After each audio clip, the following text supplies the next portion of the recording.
You know what time it is. We're in the house another night with Prison Talk over here, Unique Mecca Audio. You know, uh, you want to introduce yourself, family? I mean, I don't know what Chi doing, man. Come on, dog. That's my man, Ja Jones. That's Carlos Jenkins. You know, Ja Jones, Queens, New York. Yeah. Carlos. Hello, how you doing? My name is Carlos Jennings. I'm formerly incarcerated. I did 10 years in jail. I got 8 years of parole. I'm currently in college. I got my own clothing line right now. Positive energy, positive results. I'm all about and stopping the recidivism rate, and I'm just trying to be here to support all the brothers and sisters that's in here right now. All right, next. There you go, Abdullah. Abdullah, peace, y'all. All right. My name is Abdullah Basil. That's my Islamic name. You know, my government name is Travis. I'm from Harlem. 36.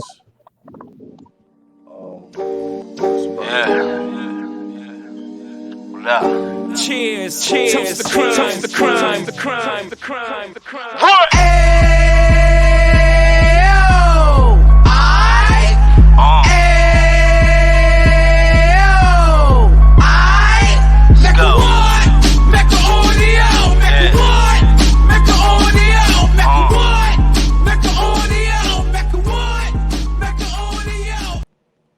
Oh, hey, all right, so now we in the house. All right, so we got them up there. Let's bring a little, let's bring the female up there. Patricia, unmute your mic, sis.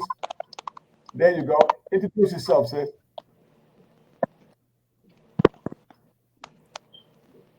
Introduce yourself. We're gonna My go to the name next one. We ain't is gonna do that. Patricia Rodriguez, and originally from New York, Harlem, but I'm in South Carolina right now. Can you hear me? Yeah, we can hear you. Go ahead. Hello, everybody. My name is Hassan. I'm from Harlem. My name is Giselle Rodriguez. Hello? Okay, go ahead. I am originally from New York City. Came down here to South Carolina about 10. I wanted to join a year in Greenville, South Carolina, and it's been a long time from then. I have my own cleaning business, and that's about it right now.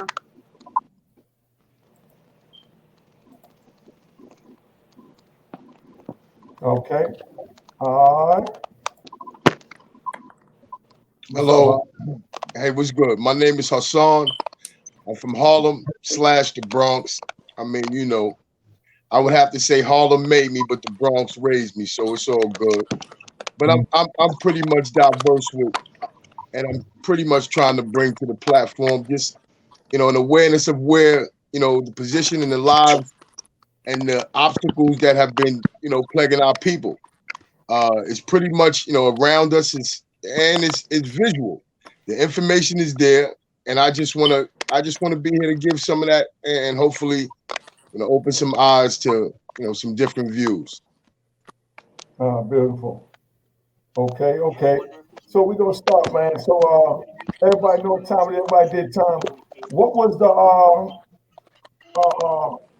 the hardest part of doing time to you? What do you remember as being the hardest time? Anyone could answer that first. All right. Go ahead, Carlos. When the police pulled up in handcuffs. Word. No. Day one. Once them cuffs come on. That's the hardest part. The dog. You feel this? Leaving them visits. Everybody else feel the same way? Okay, hold up. We got another guest that his equipment came in a little late. Hold up. Hassan, introduce yourself, bro.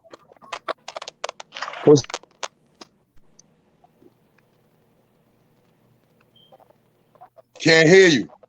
We can't. All right. I can't hear nothing. Well, hold on.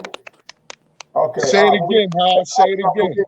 program down. He's gonna get it right. We gonna get it right. Okay. So now, the hardest part is when you get the handcuffs put on you. Job. You share with that how that felt, that whole experience as far as going to the police station. I know when I got to the police station, I got on the bench. I just wanted to curl up in the fetal position. You know what I mean? And it was like, thinking you could disappear through the bench, and you know what I mean? It's like, oh man, not this trip again. Like what was your feeling like? John, you can hear me? Yeah, I can hear you. I mean, I can go back to my first experience. My first experience ever being locked up. I was just young, hanging out in the projects, wasn't doing nothing illegal, and something had happened. And they come in the neighborhood, grab us up, ask us questions. They know it. They know it ain't us, but they just stop us from doing what we doing to harass us and stuff. And they put us in cuffs, brought us all the way back there. Now, mind you, I'm 13 years old at this time. 13.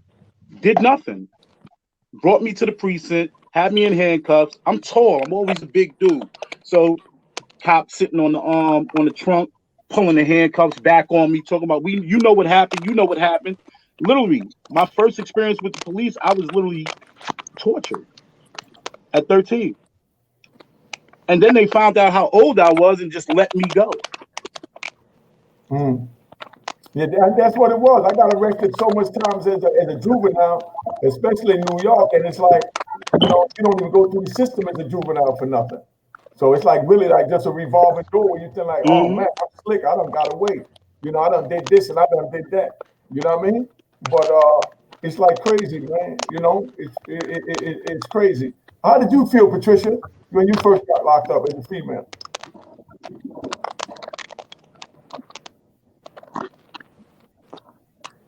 Patricia, could you hear me? Okay. I think she got a little delay. She got a delay due to her Wi-Fi. I was scared about getting scared of the time they was about to give me. That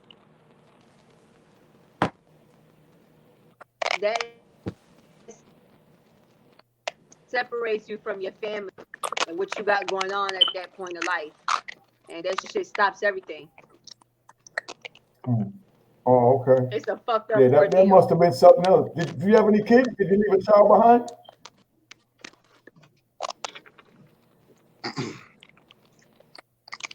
That system is really delayed. Nah, it's the Wi-Fi, man. Her joint slow. What is it? After the fact. Could y'all hear out there? I'm kind of glad I didn't have a kid at the time. I think that would be more rougher.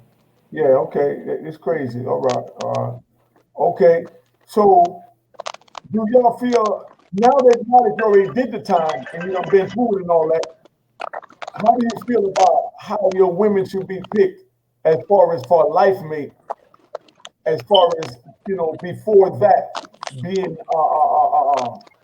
choosing a woman that didn't do the bid with you, you know what I mean? That you expected to do the bid with you. Repeat the question. How do you feel about now? Go ahead, Carlo. Well, when you're doing that time, really, you're that time with that girl, she could do anything she wants. Like I say, I don't know if it's a person for it, but that's not my pussy. That's her pussy. She can do whatever she want with it. I didn't Jody's the left me on the bed, but I thought I was gonna get life for the death penalty. So I got locked up in a whole nother state. You know what I'm saying? So I think for everybody got to get a point showing me love or whoever didn't show me love, that's not, I can't be mad at that. I can't trust myself. I ain't got no control over.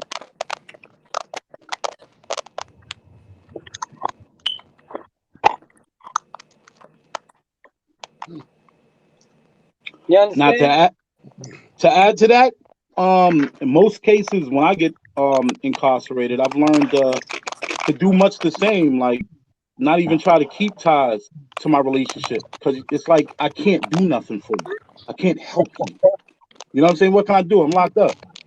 You know what I mean? I can't earn no money right now and send that home unless I'm hustling on the block in there doing the same thing I would be doing outside, which would give me more time.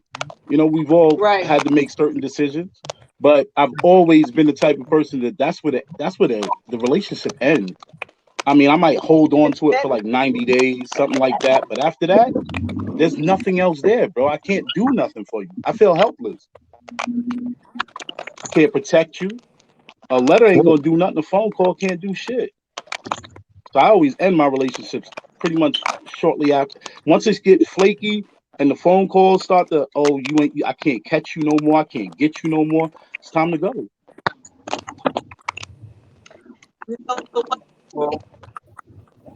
But I mean, that's a different situation when you got kids, though. When you got kids, it's like you can maintain some type of relationship with that person. You know what I mean? True indeed. Even when that Okay, person married, clear with a parent, that they're not messing with you no more. It's like I got you. it's like you know what I'm saying that's the double-edged sword to it.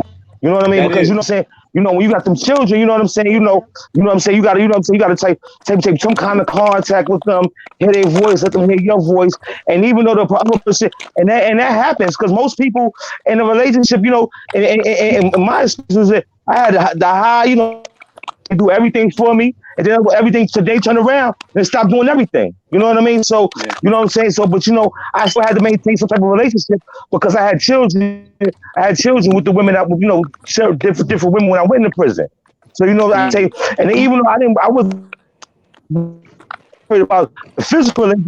I was more concerned about kids and this that and that was primarily it. Because when you back there, you forget about outside. Other than my kids, I wasn't worried about outside. I'm worried about what I'm doing back here. Well, for me, I'd like to add real quick. I didn't have kids, so your dimension is different, and I feel for brothers like that because I've had to talk to brothers in there growing up in there. You know what I mean? I did 20 years. I did just about 20 years of my life in prison. I went in at 16, did 4 years, came home, in and out ever since then. And then I just got hit with Right, 12 and a half. That's how me and Unique met. I met Unique in the prison. I met him in the feds. While he did 26, I did 12 and a right, half with him. 12 and a half with him. You know what I mean? So I went in young. Think about it. I went in when I was 16. I did 4. I was cut off. Didn't have no kids. I felt fortunate that I didn't have any kids. But then I came out, got caught back up. Didn't have no kids. Got caught up. Went in for the whole 12 and a half. But then I found that I did have one 10 years later. right. But she hid that from me. So I understand the brother's pains that have been in there. But Wow. I had a situation where she lied, got married to some other dude, and didn't tell me nothing until I was short. Remember I told you, Uni. She popped up when I was short, ready to come home. Like, yo, when you coming home? What's up? I'm like, nah, I just want to know about the kids. Now Uh, she don't want. Now I'm out. right. Been out 4.5, 5 years paper. I'm almost off. She don't want nothing to do with me because I don't want nothing to do with her. She won't even let me talk to my son. He's 17 now. He'll Uh, be 17. I'm born December 17th. He's born December 30th. This is the child I always wanted. I wanted a oh, child that would share my birthdays ever since I was born, or at least be in my month. right, This right. was the child I always wanted. She hid it from me just because I went away, and she didn't even tell me before I went away. So I be dealing with all types of stuff because of this, bro. For real, man. They did a number on Yeah, me. exactly. That's what incarceration do. They do a mental job to all of us. It breaks down the family. It affects us. Affects our people. Affects our kids. You know what I'm saying? And what happens is when Affects we our run in the economy. street, we young, so we don't realize that. You know what I'm saying? That that our well-being, our person is the foundation for a whole lot of other people. You know what I mean? And when they True. snatch you off the True. street, that's when you got time to realize that you so caught up trying to provide and do this and that. You know what I'm saying? And trying to evade that you don't realize that you more important being there with somebody on the line. You know what I mean? And that's the thing, you know what I'm saying? What brothers got to understand, you know what? You know, your kids don't understand. Your kids don't care about the money. They don't care the name. They don't care about No, none of that. They don't no. care They what's you want there. You you. know what I'm saying? They want You know you. what I'm saying? You They know, want and you. that's yeah, exactly. Exactly. You know what I mean? And we've evolved to that. You know Yeah, what I'm saying? Because we was yeah, children. We was yeah. children. We ain't create the conditions. We ain't create the conditions that were born in. We create the, just No, like you say, you was 30 years old and you was big for your age and he ran down on you. That's what yeah. happens. For That's what nothing. we got to tell these For mothers. nothing, bro. As soon as these boys get some funny face, you know what I'm saying? As soon as they get to a certain height, a certain weight, then the police from 60 feet away, they running Dog, down on them. They ain't asking them no dog. questions. I've been 6 feet tall ever since I was 12. Dog, they've been running down on me just because I'm big. Right. I ain't doing Exactly. nothing my whole Exactly. life. And that's the But thing. but You get go ahead, bro. they even got a nickname for you. By the time they run down on you, they even got a nickname Word, for you. You wouldn't even know they got a word, nickname for you. You follow what I'm saying? word, Now, They've been word, watching you for the past word. 6 months. Calling you They've been, you know what I'm stuff. saying? They got a nickname for you. Come on, big Some of man. the names of the dudes in the Come police on, light in the skin. hood Come came on, from red. Come police. on, half, whatever you Came know what I'm from saying? police. Motherfucking police. They even got a And nickname. So motherfuckers and just it they stick to some of because them. we got these middle-aged men. We say, Now I said some people names came from the police because the police was saying but some shit. They just it's stuck to them. I'm losing see what I'm saying? Oh, it's having yeah, trouble responding. the volumes are going in and out. them. Yeah, hey, Haas, try not to talk too loud. It seems like when you get excited, your volume goes in and out. Okay, big bro? Uh, Okay, baby. All right. All right. uh, hey, how is that for you, Patricia, as far as for females when you go in? Did you leave a child behind like I was asking before? I don't remember the answer to that, if you did give it. Frank Taylor, thank you. Patricia, I know your things are a little delayed, so give Patricia a minute to answer. She will be coming in. We got too many people up here, too much time going on, you know? But I'm curious to see how, if the females go through that as far as with whoever is holding the child for them on the outside. You know what I mean? Yeah. Okay, yeah, I like that. Patricia Mooney said whoever is not talking should mute their mic. Maybe that would help. And then when you start talking and you mute the mic. Thank you, Tamika. That might work a little better so we could give it a shot. But I'm trying to hear Tamika as far as how the females feel, doing time. Patricia, how the female feel doing time when they leave the child behind on the outside or just leave their man behind on the outside if the man hold him down, and how was the bid without the man there? Did you hear me, Patricia? But I guess not. Patricia can't hear me. She froze, you know. But so we're gonna bring Big Hassan back in, you know. Hey, Hassan, go ahead, Self. I mean, Ajah. What's up?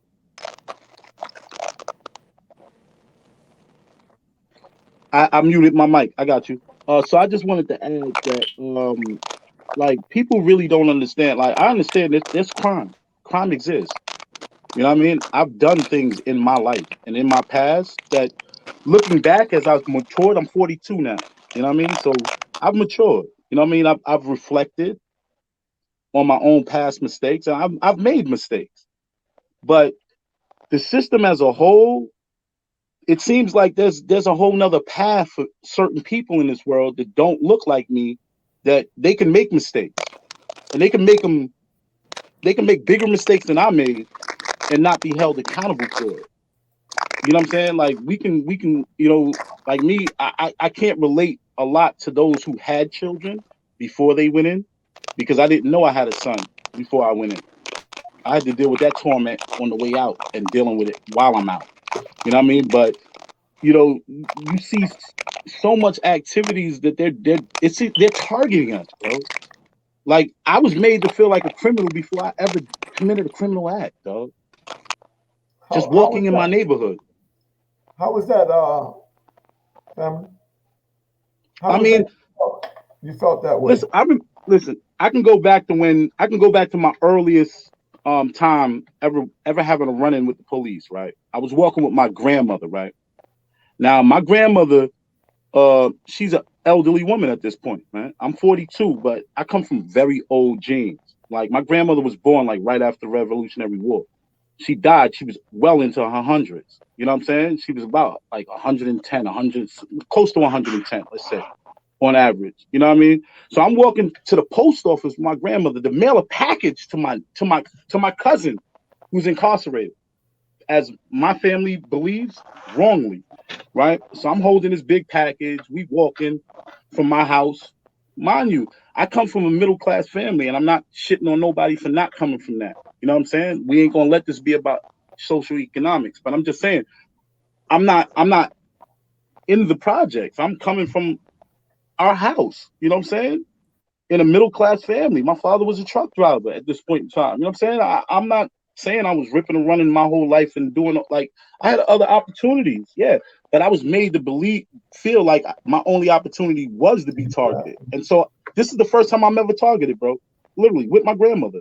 Cop comes up, we need to talk to you. My grandmother got a cane, but my grandmother ain't no sucker because she was born way back then. She picked her cane up, put it in the cop's chest, and said, "Listen, my grandson's been with me this whole day. He ain't gonna know with you." And told me to get behind her. My grandmother's smaller than me. My grandmother half Asian, half black, born Wow. in the South.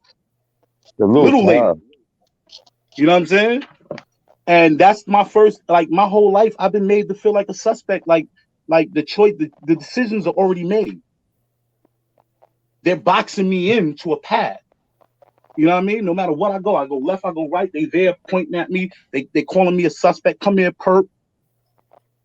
My whole life, dog. That's how I feel. What you think could be done different? Um, during our time being incarcerated, especially being in the feds, like we came across so many different types of individuals with so many different tales. But the tale for every person that looked like me, dog, has been the same: persecution, being treated like a suspect. You know what I mean? So what can be done differently is that, like, I don't know if it's we need to do something amalgamatively. I don't know if we need um individuals to start legislating where there has to be a certain amount of individuals that come from a certain background. I don't know, bro.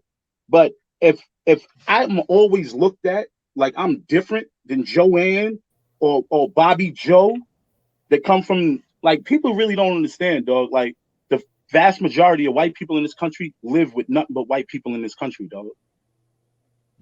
We're stuck in our numbers are all inside the cities, bro.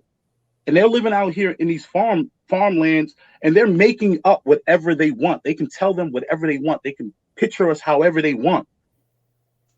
And the media's been doing it. We've been crackheads all the time inside the early movies.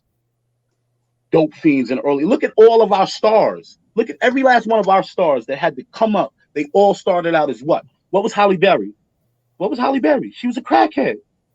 First movie. Look it up. Look it up. The only one that didn't come from that was Lawrence Fishburne. Or he was in Orange Juice Jones back in the day. Little kid. Oh, they killed Orange Juice back in the day. They're the only one. Like, our whole image in this whole world is that we're a criminal. We're bad. Black is bad. We did the knowledge of that back in the days. I used to be a 5%er. We did the knowledge to the dictionary itself.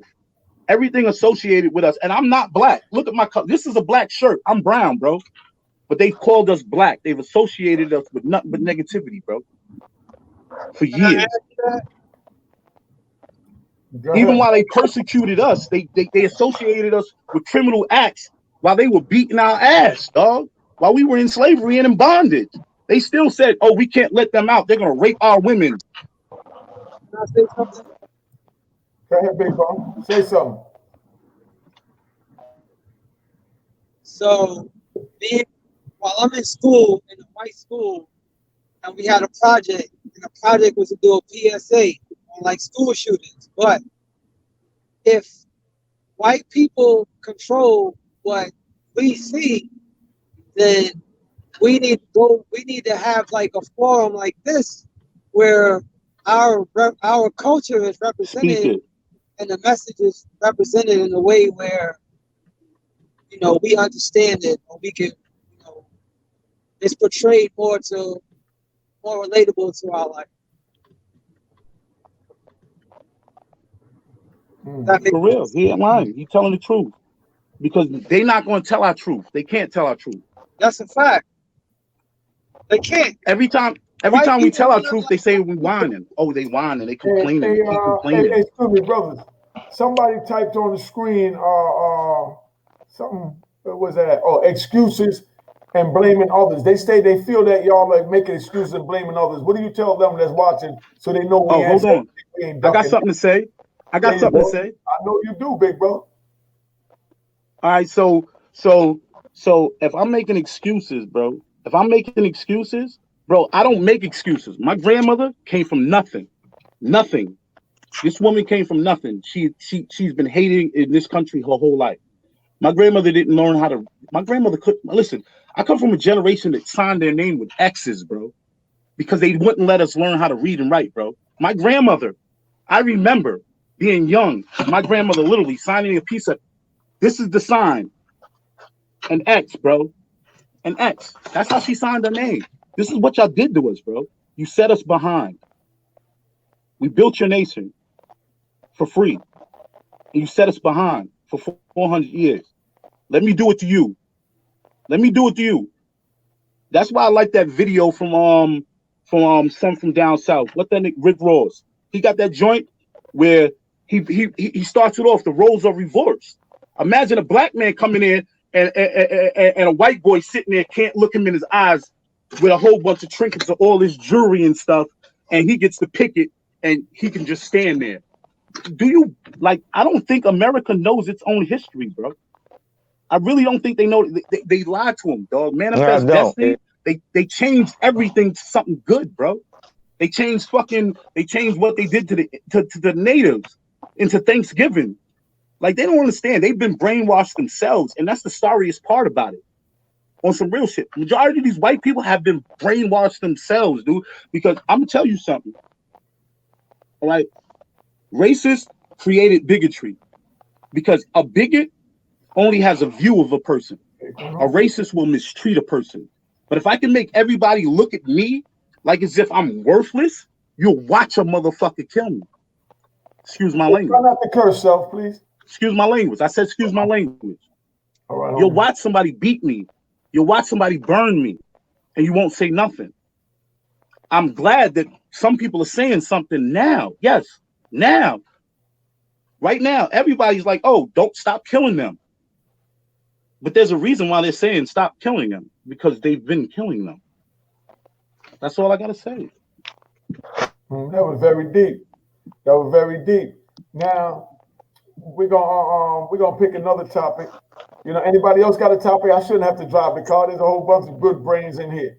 What topic would y'all like to have or discuss? When y'all can start it off. Well, I saw you want to take the floor. Hold up, Anthony. Let Haas go. Go ahead, Haas. Sure. Why not? I've been sitting back and listening, and I mean, pretty much where I stand is, everything has a lot to do with conditioning, and where we look at, the trials and tribulations that our forefathers have been pretty much subjected to. That has unfortunately produced the people that's on this panel today. Yes. You would have to look at, what has literally caused the confusion and the chaos amongst us. And we have to narrow it down to, it's not our actions that have taken us, and put us in the position. It's literally something that has been corralled and put together and formulated for us to be put in and to become a part of. That's right. So now, with that being said, with a lot of it being I mean, looked upon. It's being brought up today. I mean, it's a lot of history that's connected with it. But at during our the 40s, the 50s, a lot of that information wasn't privy, and there was a lot of us like I said being how would you say corralled into not dealing with books, not taking on education the way you're supposed to.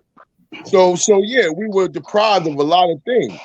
Now, all right, give me 1 second. Now, with it all coming to, up as you would say, coming to surface. Today's time, you have a lot of information pretty much right at your fingertips. Mm-hmm. But what you will see now is with the information still being out That's right. there, what actions are the people really taking to understand it and then put that information into activation? We a lot of us are pretty much at a standstill. We in between a rock and a hard spot. Mm-hmm. And I was speaking right. I was speaking with the brother Hassan earlier. I was speaking in regards to the connection. See, we were literally taken from a connecting part of us, which was our motherland. We were literally taken from culture, That's language. Right. That's a fact. The music, the beat, the drum. That's why when it came back, it was so strong.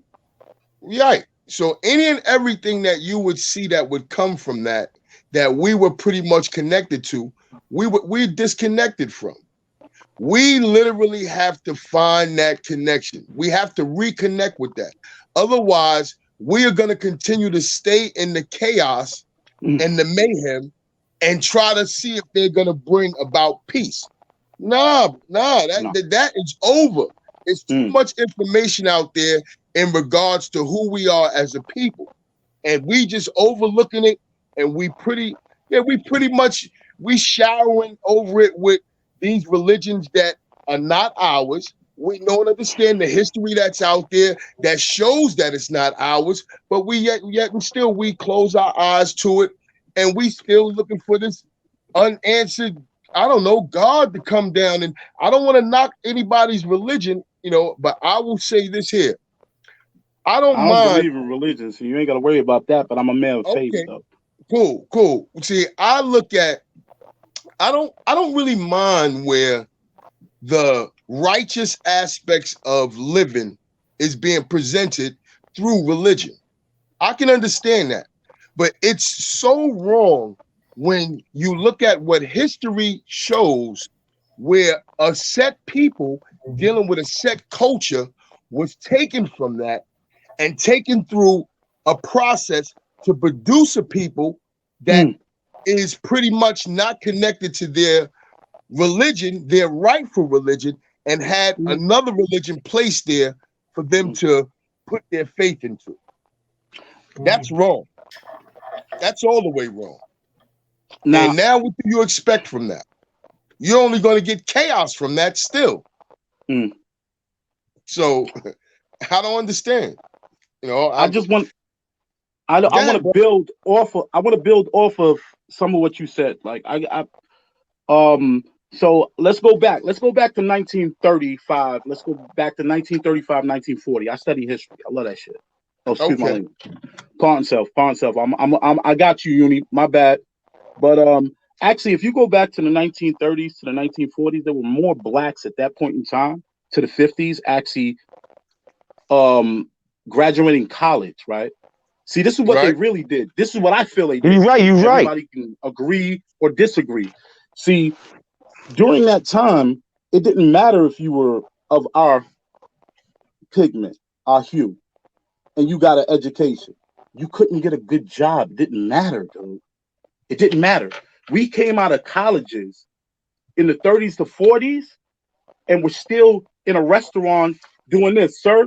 You know what tips came about? Tips were for us. Tips were a way to keep us down. That's how the tip system really came about, bro. Tipping was due to the separate but equal shit. Oh, excuse my language. Yeah, I get passionate because I study history and I know this stuff. So they put us in that bind where we couldn't get good jobs. So it didn't matter. Why am I gonna waste my family's time, right? This is back, you go back to the Malcolm X movie where it was like, yo, while he was in school, what they kept telling him, I want to be a doctor, I want to be a lawyer. No, you're gonna be a carpenter. You know, so that was the system keeping us down. Like you said, I'm agreeing with you. I'm just building off of what you said and give it a little more history with it. So hold on one second, bro. Let me finish up. So now they put us in a system where even if our parents put all this little bit of money together, send us to a college, we get educated, we come out, and we can't become an engineer. We can't become a doctor. We can't become this unless they allow us to. So the next generation then says, I'm not going to waste my family's money. I'm going to go get it another way. I don't care about education. And that's what started happening. Go into the 60s, 70s, and 80s after that and look at the decline of education amongst our people. That's all I want to add. Okay. Haas, let me say one thing Hey, real quick. I would like to ask y'all. Huh?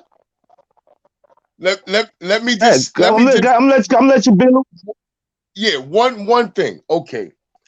I hear and now let I us build. We're not debating. We're just building. I'm just giving you another part of the piece. Yeah, no. I would only want to also add to that is this. Yes, let's go. When you look at right, when you look at the standards of our people and the condition then, and I'm going to take it back even further. I'm going to go from the 20s, the 30s. Let's go. Let's go. I love it. Okay? Let's go. All right. Now, I love it. With me knowing and understanding where there was definitely an imbalance in economics, you know, during that time. Yeah, however, it didn't matter if we came up, they destroyed it. Hold on, brother. Hold on, black man. Let me add on. Let's go. I would really, you know, I would find it hard to believe that we didn't unfortunately create this for ourselves. Why I'm gonna tell you is this. Okay. During those times of the 20s, 30s, 40s, the 50s, we had thriving businesses. Black folks had communities. We had cab services, we had bus services, we had movie theaters, we had hospitals, we had everything on the same scale, except for the quality in the materials. You understand? You know, them folks had, you know, the good cabs, they had the good buses, and they had the good movie theaters. Okay, that's one thing that was against us. However, guess what? We still had the economical value and the systems to keep us afloat. And we would have been able to do that had we kept our money still circulating inside our businesses. But guess what happened? Hold on, brother. Guess what happened? Black folks decided that they did not want to go to the black movie theaters, ride in the black cabs, ride on the black buses. They started to protest, and this is all facts, and this is all history. That they started protesting not for the communities of blacks, not for the establishments of blacks, but you know what we protest? We protest to ride on the white buses, the white cabs, going into the white restaurants and the white movie theaters. I gotta get in there. With that being done, automatically tore down the economical, psychological value of how blacks are supposed to keep it together. I gotta add though. Let me add. There led to a lot of the demise and destructions of our communities and buildings. Let me add. Let me build with you. Now, do you know what Central Park used to be? Do you know what Central Park was? Central Park was a black town. It was a black town at one point in time. It was a black town. It was a black town. It was no. I'm not talking about Black Wall Street. This is before that. It was a black town. It had 120 built. It had 120 families living in it. They had structures. They had everything. All right. So this goes back to what I'm saying. This is where they destroyed our economic value. They literally came in and said, we need that. We need your space. They used, I keep telling everybody this. They can take your land today if they need to build something that they feel is more important than what you're living, than the area the value of the area, right? It's called eminent domain. So they used this law called eminent domain and told them they had to leave and built a damn park, dog. A park was more important than a small black city that was thriving in the middle of that metropolis. That's what I'm saying. So they've always shot us down and destroyed our value every time we built it. It was more than that. It was more than that. And I'm saying that the psychological damage created what you're saying. Where they were like, nah, we don't want to, I want to be like them. But okay, go ahead, Hassan. I see your hand up. I gotta stop. Yeah. I'm just building. Yeah, good bill. Oh, no, I want to. I love to add on to both of y'all brothers and Sam, because both of y'all, it's beautiful. You know what I'm saying? And what we doing here tonight is beautiful. Because what we doing here tonight, we're repairing the image of brothers like us. Because that's why it's okay to go after us. That's why it's okay to hunt us. Because it's the image. Our image has been destroyed. You know what I'm saying? So what happens is image has been destroyed. You know what I'm saying? It's okay. It's okay for the end results that they have before us. So what happens is we're breaking the paradigm right now, and this is what we do. We got to thank Brother Unique for bringing us together and help prepare the image, because this is the problem. I love you, bro. You know I love you, bro. Because right here, you know I love you. You know I love you, bro. These brothers right here, all these brothers right here, we all the stories. Of course, we all in prison, but we talk educated. You know what I'm saying? We some educated brothers up here, and we talk and we build and we articulate. You know what I'm saying? How the system oppression affects us. We putting the whole puzzle together. You know what I'm saying? No one's arguing at all. They want to say, exactly. Oh, y'all complaining? No, we're showing you systematically what y'all did to every last one of us. Every last one of us, educated brothers who decided. I educated myself. I was like Unique. I was dyslexic. I got all types of educational issues, but because of brothers like you, and that's beautiful. Told me he was going to do this in the yard. He told me he was going to build this platform, and Unique inspired me, bro. And I'm not this is. No, man, brother, and this is why I'm thankful that we here. This is why all the energy, all the this spirit, the spirit is here working here, because you know our ancestors want us to do this. But this has got to stop. Our children are out here they looking up to us, but they have nothing to look up to. You know, we have to understand something. We got to love being black.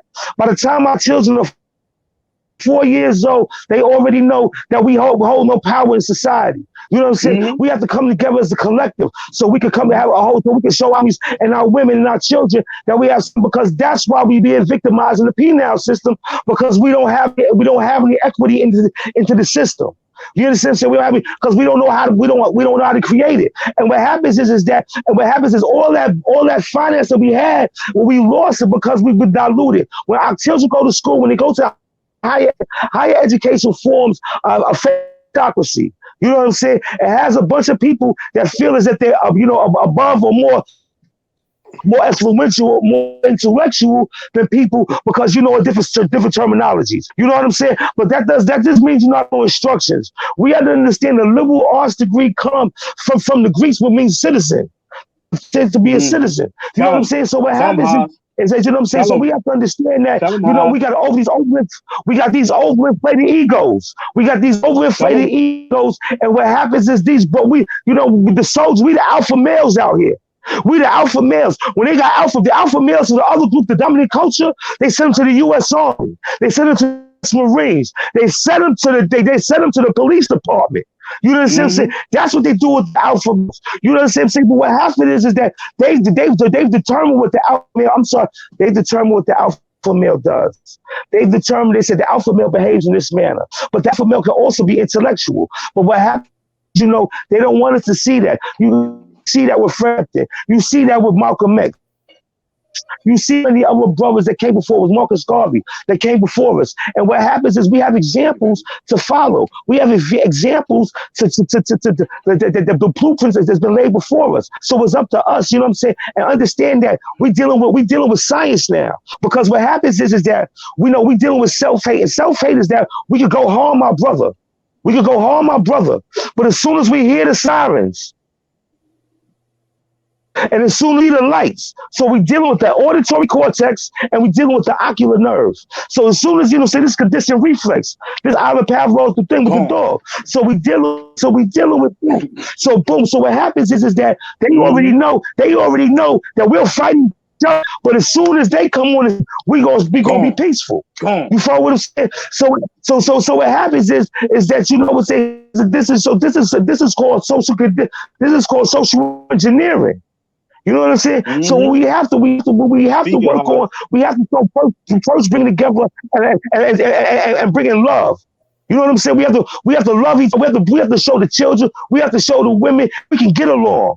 That we can love each other. That we can respect each other. Because that's what's needed. That's what's needed. That's how they're able to infiltrate. We gotta be men. That's how they're able to infiltrate us because we don't love ourselves. We have to be men though and love ourselves though. Exactly. Just have love and there's nothing more. There's nothing more. I'm gonna give you pause. I'm gonna give it to you, baby. I'm gonna give it to you. But there's nothing more important. There's nothing more important because you know what? We propagandize. We are killing each other and this, that, and the other. But I worked in school. You know what I'm saying? And I'm a victim of crime violence myself. I saw my godfather killed at 4 years old. So I never knew I had this anger inside of me. I never knew I had this rage inside of me. You know what I'm saying? It took me 40-something years to realize why I had this rage inside of me. You know what I mean? So what happens that, we have to stop this because what happens is all we do is perpetrate it on each other. Talking about, and what happens is now we have to elevate ourselves. Like you said, didactic. You taught yourself. So teaching yourself is when teaching it. You know what I'm saying? We got to understand vocabulary and critical thinking is, and they're not being possessed with this. And we move past this, and we feed kids to this. We feed children to them. You know what I'm saying? Because it's breaking our mothers down. So I've seen mothers, as I got older, I've seen mothers couldn't get out the bed because their son was in prison. You know what I'm saying? Get out the bed. I was in shock. Yeah. You know what I'm saying? Yeah. Because we take their head, keep it pushing. She couldn't get out the bed because we was in the joint. Yeah. You follow what I'm saying? Yeah. So the thing about it is that we gotta start humbling ourselves. We gotta start loving each other. We gotta start understanding that that this gangster, this is a caricature. This gangster thing is a caricature. Because most gangsters, if you know most gangsters, they humble people. They nice people. You see what I'm saying? You know what I'm saying? Just drag it, let the dragon just stay asleep. You know what I'm saying? Don't wake the dragon up. When you wake the dragon up, then you will see man on fire. But see, you see what I'm saying? Keep the dragon asleep. You follow what I'm saying? So what we trying to do here is we trying to show the young brothers a modality, a way of operating. So you do to handle your problems. We trying to teach them pro-social behavior, not anti-social behavior, but we're trying to teach them pro-social behavior, that's conducive to community, so that we can have baby, I talk all night. Baby, do your thing. Drop it like it's out there. The other brother had something to say. Go ahead, bro. I like hearing you talk, bro. Right. Okay. I appreciate you have a good mastery over your addiction, man. You have a good mastery over your addiction, man. I like hearing you talk, bro. Thank you. Oh, no. That's a solid brother right there. All day, every day. Hars, let him have it, baby. He said Hars, let him have it. Yo, beloved, I mean, like I said, to look, listen, observe, and, and respect. And to be able to, hold up, and to be able to weigh and judge on whether or not to give it respect is something that I've been able to deal with, in the growth and development of just life. Now, I look at where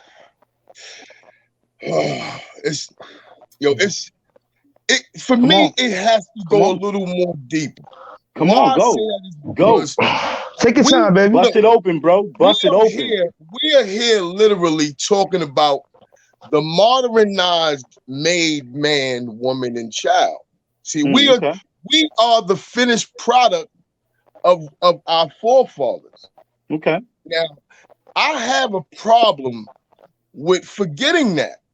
Okay. And then I have to ask myself, I'm hearing all of the plights and all of what's plaguing the black man, woman, and child that's in North America today. But what's the answer? All right, well, listen. Well, then why are we dealing with these problems, right? In moderate man, when we are a people coming from something different. See, I can understand. Exactly. I can understand if the people that were enslaved were black Americans then yeah, all for it. You were here. But these were us that were brought here, total different culture, total different mindset, total different walk of life. One second. Now I'm listening to the modern I won't say the moderate problems of what we're going through, opposed to the connecting like lineage of history that our forefathers should speak about, and it should play through our actions now. It's not what this moderate stuff is about, because we know who's the cause of all that. You want to rebirth. That's right. We need something. I hear you. You want to rebirth. I see you. Yeah, we need something that has a much more broader plain approach. And that alone can cause more to open the eyes than dealing with the confusion that's been created for us to stay in. 1 second. And to fight. Give me 1 second. Just give me 1 second. Give me 1 second. Ahead, brother. Go all ahead. right. So all of us here have contemplated. We've had time to contemplate. They fucked us up. Oh, excuse my language. They messed us up. They threw us away. They tried to destroy every last one of us through incarceration, right? And it's been plaguing us, right? So, but each one of us were resilient, right? Because of what you're saying, right? This goes back for generations before generations. We know that. You know what I mean? And it's because of that like it's been proven, because of all the oppression that we've gone through in this country. Like we got a better way of dealing with stress. You know what I mean? Like we're desensitized to stress to a certain extent. Not all of us, but that's why we went in and we said, hold on, let me do this. Let me do more. Let me get better at being mental. Let me deal with my emotions. We had to deal with our emotions because we were locked up in it. A lot of our brothers and sisters, and it's not to say that that's like the answer, because jail ain't the answer. You know what I mean? We know that. You know what I mean? But it's like to say that some of our brothers and sisters don't know any of the stuff we're talking about at all. At all. Only thing they know is the conditions have they've gotten semi better, and they keep hoping that they're going to get a lot better. You know what I'm saying? You think conditions have gotten better? Some feel that way. I said some. Man, I say punch me with a club, beat me with a bat, or hit me with a pillow, or punch me with your fist. You still beat me up.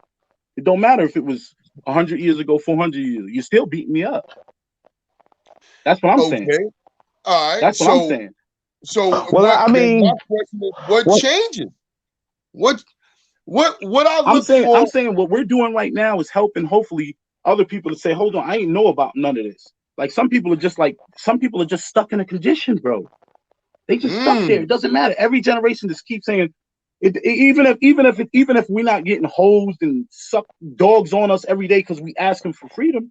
But you know what I'm saying? While we're still living, every last one, there isn't a black person on this planet Earth that tells me they haven't felt like they've been pulled over, harassed by police, harassed in a store, made to be felt like they're a thief, like they're lying, like they're incapable of doing their job, like they're lazy, like they're not trustworthy, like they need to be watched. I mean, of course. Okay. Hold on. Pause for a minute. We got a question on the screen. If y'all can see the screen. Well, you know, that's systematic oppression. Hold on. You know what I mean? When Stevie Wonder said, "When you believe in systems that you don't understand." Hold on. There's a question. Hold up. Important question. DC all day got the floor. Somebody read that question aloud. That's what we need to It talk says, about right there, gentlemen. I got it.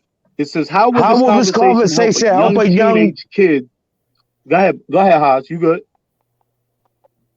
All right, How well, go will ahead. this conversation help a young teenage kid that's hungry and don't know Can I where answer that? it's coming from?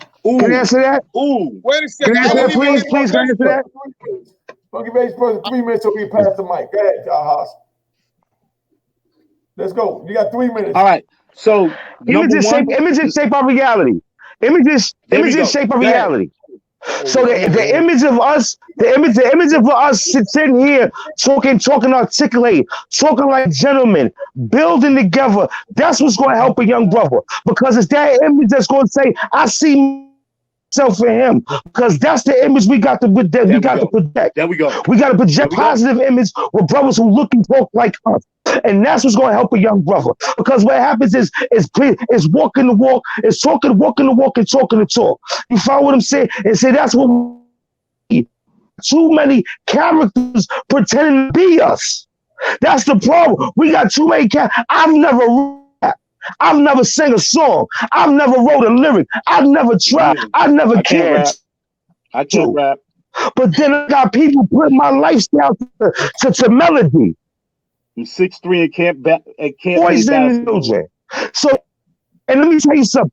The truth about this is Superfly, Ron O'Neal, he gave up his career because he said he couldn't romanticize crime. One of my favorite movies, he said, I can't romanticize crime.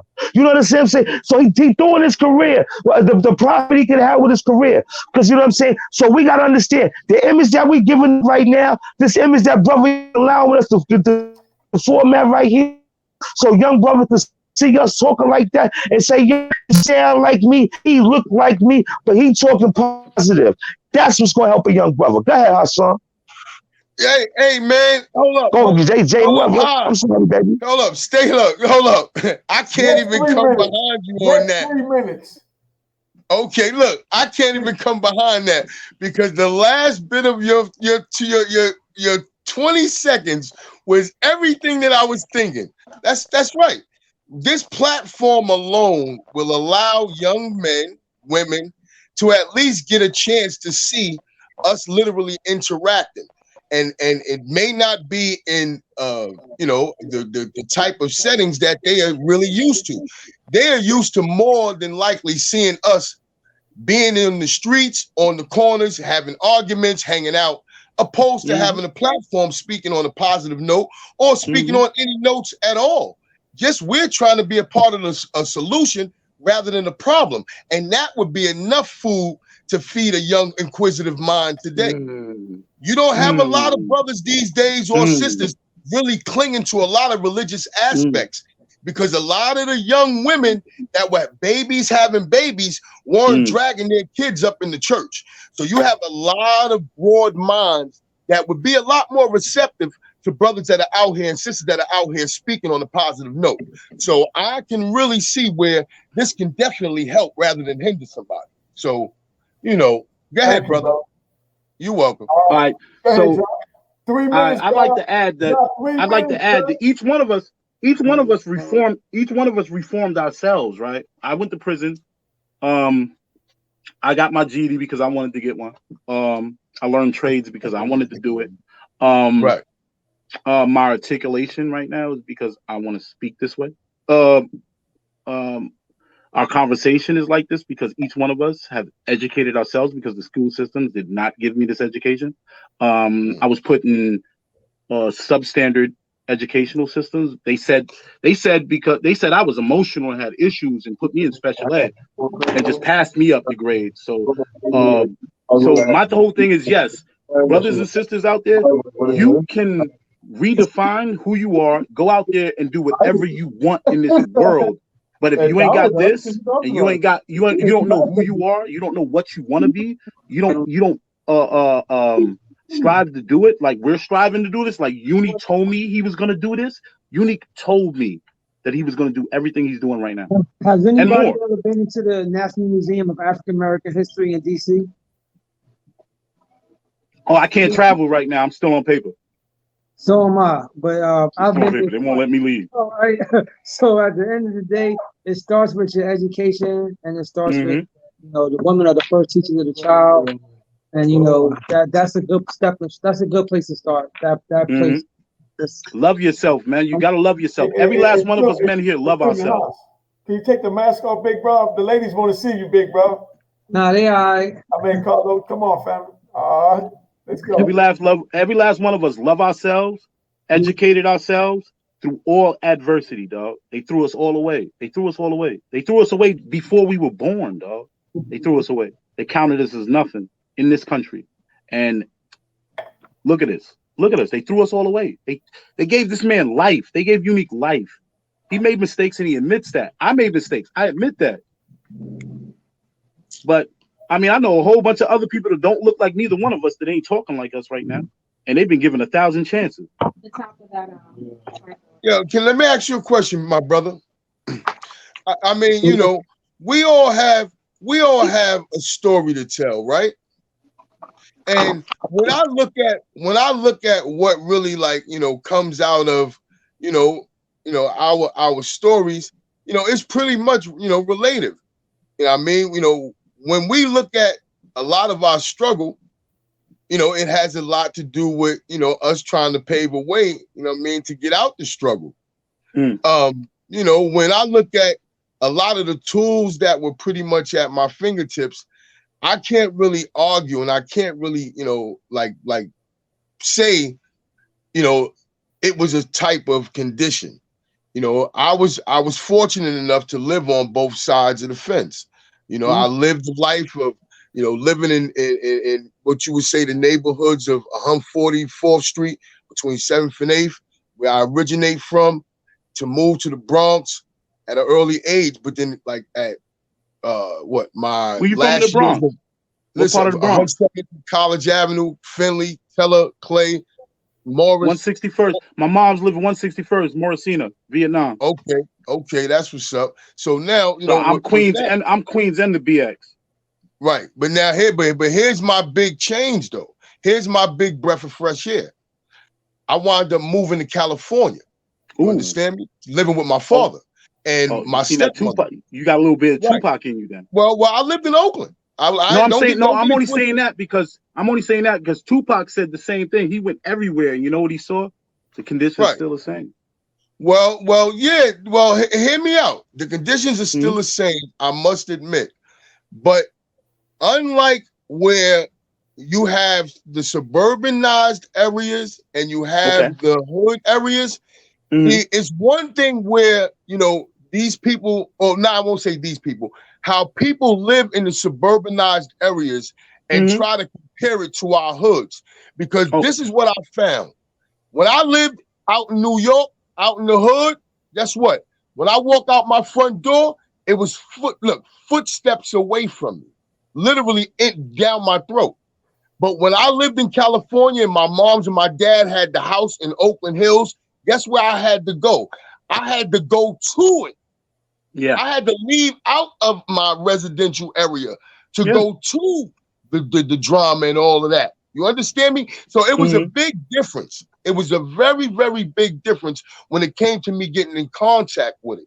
You understand? Now I understand where, our neighborhoods, hoods, they exist. But when I look at what and how they were strategically formulated and literally red taped off for a certain amount of productivity as a society base is supposed to produce, then I know I have a problem. You understand? Because inside those restricted red areas is where a lot of the crime is going on, and where these suburbanized areas are on the outside looking in, they're able to pretty much stereotype. They're able to that's what it is. That's what it is. That's where the bigotry comes in. That's where the bigotry comes in. Right. Now, here's the main thing. Can I say something? Yeah, brother. Sir, excuse me. Have you ever lived in a white Yes, I do. I live in Vermont. I live in Vermont right now. I live in Vermont right now. I just said, I just said I live in the Oakland Hills in California. I live in Vermont. Look it up. There's like 0.1% black people in this state unless they're from out of the country. Hold on, let the brother speak. A nice neighborhood can be a privilege. When I grew up in South Jamaica, Queens. I've been shot multiple times. Peace, like I said, I unfortunately, I killed the person that shot me, and I did time behind it. But what I'm trying to say is, I moved to a white neighborhood, and I saw that a nice neighborhood should not be a privilege. You understand? We live in America, we live in a country that's supposed to be for us.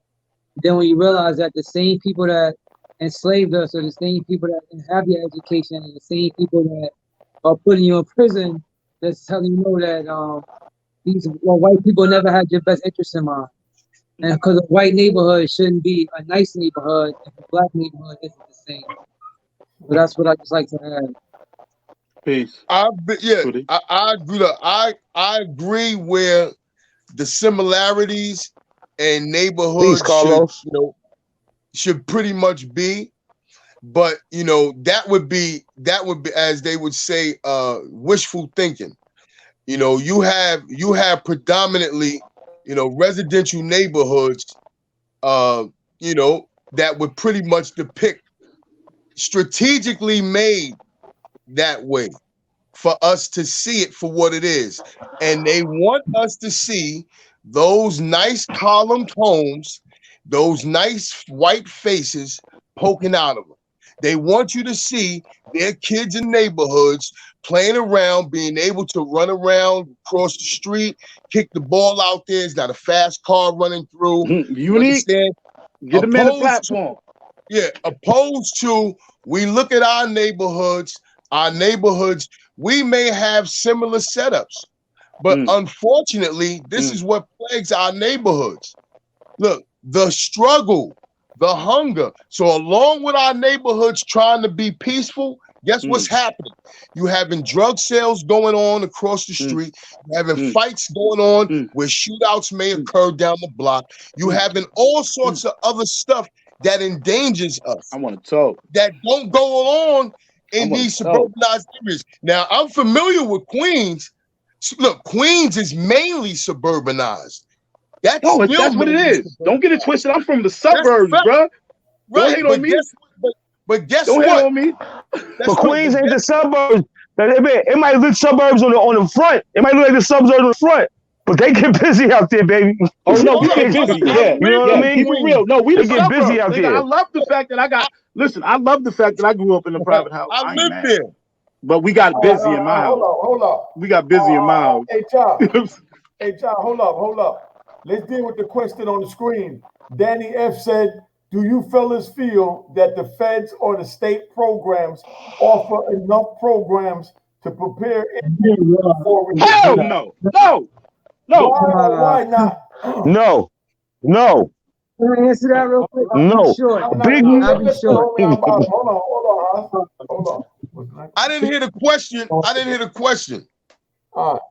Do you fellas feel that the feds or the state programs offer enough programs to prepare inmates for release? No. I'm gonna say no. No. They give you your social security card.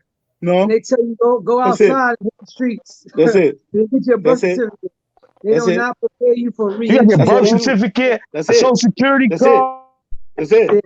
Bye. That's it. And bye, they do y'all. not prepare you for re-entry. They have Yep. They have millions of dollars allocated. They have millions of dollars allocated nationwide. Nothing is being done to help. This is more helpful on YouTube for free than what they're getting, than what they're being done. Prisons. That's right. That's right.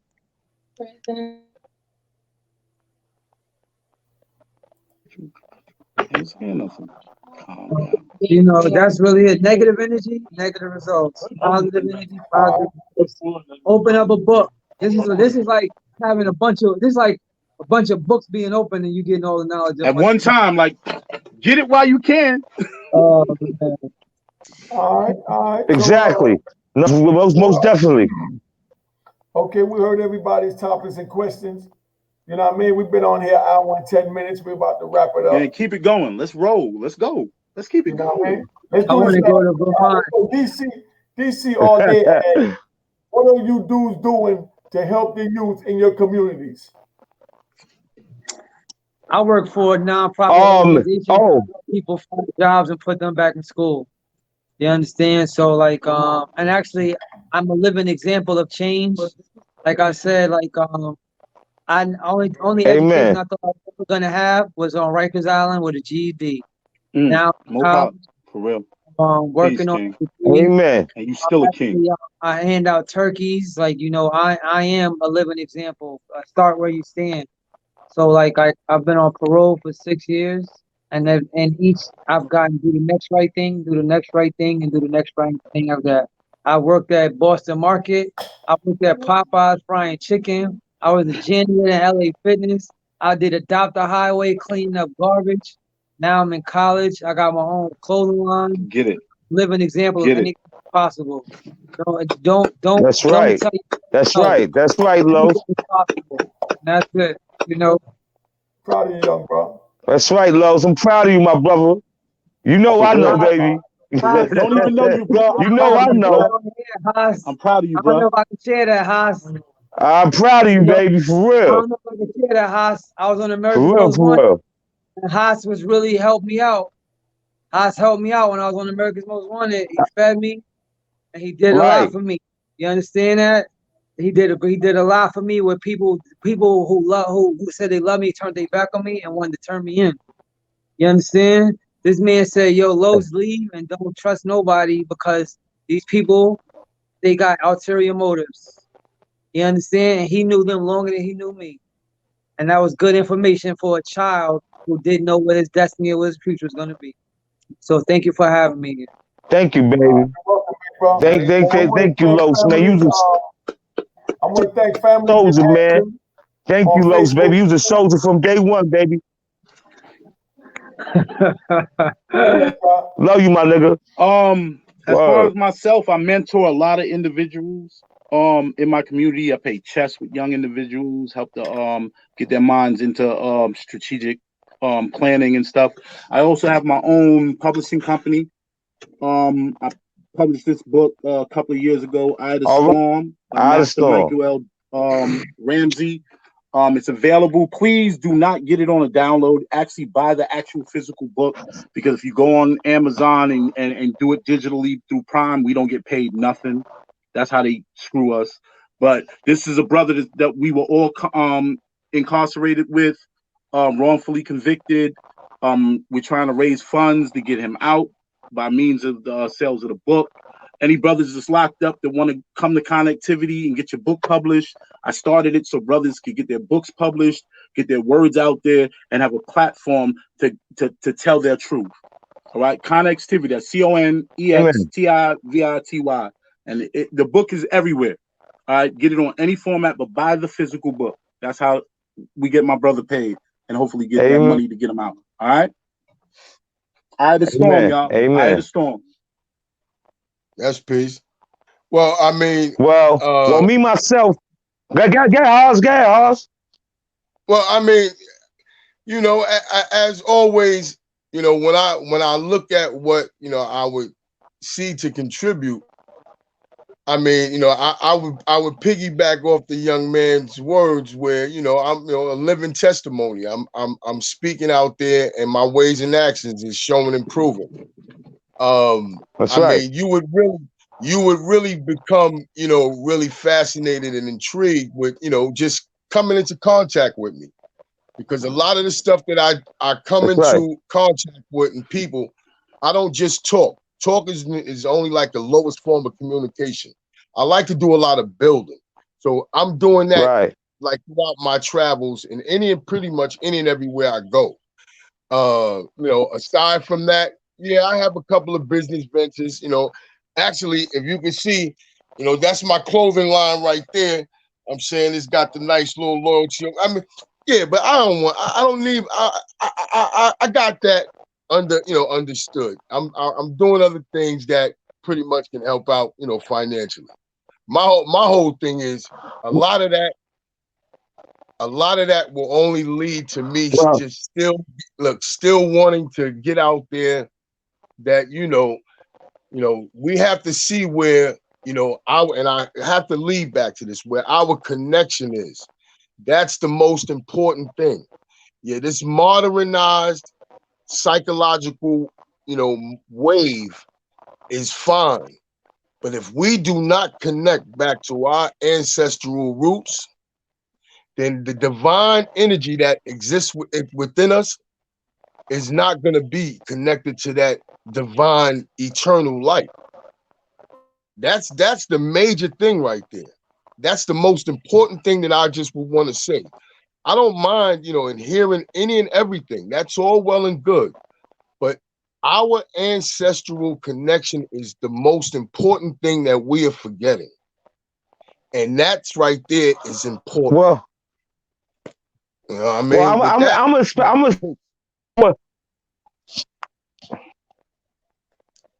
I'm gonna speak on what I've been doing with my life. You know what I'm saying? Since I changed my life, I got a bachelor's degree, one got a master's degree. I worked 5 years working workforce development in the South Bronx, helping men that just like me jobs. Then I went from there working as a teacher, a substitute teacher at a school for kids with behavior problems. You know what I'm saying? And connected with them. We gave them an inspiration there. And then there, I went to work to be the director of social service over a family shelter. So, and then I do this in my everyday life. I try to reach the brothers because you know what? I gave my life to the streets, but now I'm giving my life to help my community. You know what I mean? You know what I'm saying? I've been helping my community. I used to do whole lectures in the polo grounds, you know what I'm saying, to stop the organization that creates Brothers and Sisters Against Rape. You know what I mean? Bazaar, that's an acronym, Brothers and Sisters Against Rape. So that's one thing. Then I study and I mentor each and every day to anybody that comes in my life and within me. Because, you know what I'm saying, even though I'm not in the street no more, it's death before dishonor. Death before dishonor. Just like my brothers say, when it's death before dishonor, baby. You know what I'm saying? Just brother Unique said, it's rules to this. And I live by the rules to this. And when I walked away correct. And now I'm here to come here to be able to show my face, because my face is good throughout New York City. Brownsville, Bushwick, Harlem, South Bronx, South Jamaica, Queens, North Side, East Side, Holland, South, whatever. You follow what I'm saying? So the thing about it is, I'm here to help community. I'm here to spread love. I'm here to, you know what I'm saying? Because that's what black men need. That's what we need to perpetuate. We need to perpetuate love, peace, and understanding. You know what I'm saying? Because we've already proven that we be gangsters. We've already proven that we could be killers. We've already proven that. And see, that's how I walk now. I've already proven I could hurt. Now let me prove that I can be peaceful. Now let me prove to myself and whoever comes in my direction. You know what I'm saying? Press spirituality. Walk the walk and talk the talk. You understand what I'm saying? Because we got to love each other. We got to love ourselves. You know what I'm saying? And once we love ourselves, once as black people love ourselves, then we'll be able to stop the violence and the anger and the negativity that we see. Then we'll support each other. Like my brother got the clothing line and the brother got the book. That brother trying to help people, but still behind the wall. You understand what I'm saying? That nigga, he ain't forget the brothers behind the wall. And that's the thing about it. We got fallen comrades back there. You know what I'm saying? Oh, shit. You got turned off. You got cut off, Haas. Yeah, shout out to Haas, man. Very passionate. Yeah, you already know. All right. Yeah. All right. Haas got that passion, man. I love him for it, man. I love him for it. I know. Thank you for coming. You're welcome, my brother. Anytime, man. Anytime. You know what I mean? So thank you for having me, bro. Definitely thank you for having me, man. Hey, what thing? Thank you, man. Freedom is priceless. Yeah. What thing? Hey, Unique, I just gotta say, bro, the only reason why I did this whole book thing, like, you inspired me to do this, bro. People don't know that. Like, we used to walk the yard. We were in 2 spots together. We were in Raybrook and we was in the Maxes together, bro. You know what I mean? You never changed, bro. You've been the same person, bro. And I thank you for inspiring me to actually come out, because you had your book pumping and you were telling me about it. You were telling me a little bit how to do it, and I came home and I did it. I made my mistakes, but we still here. My company's still pumping. Yeah, I remember when you started it. I definitely remember when you started it. You know? And you got something to say, Haas? Nah, my brothers. I mean, you know, it was definitely beautiful. I mean, to get together. I mean, I appreciate you allowing me and you know my time and my energy to bestow your platform. And I mean, you know, I definitely got a lot from it. And you know, I mean, just to continue this, to continue to bring the awareness and to spread that amongst our people will still do some service. You know, it's like, you know, how they say, you know, slow money is for sure money. You know, it's at least some movement going on, man. You know, and that's better than something. So, yeah, man, I just say, you know, for us to continue to strive on and to reach for that glorious, you know, that glorious freedom that we looking for, man. You know, and travel in harmony. You know, peace, my brothers All right. and sisters and sisters. Peace to everybody that had something to do with this, man. Peace, man. All right. Let's bring Haas up here so we can Peace, bro. get Haas Peace. tune out. Okay. All right. Somebody get Haas in here so we can get him in. I don't know how to do that. You want to close There you go. There you go. There you go. You want to close out, homie? Are we closing out? You want to shout out anyone before we go?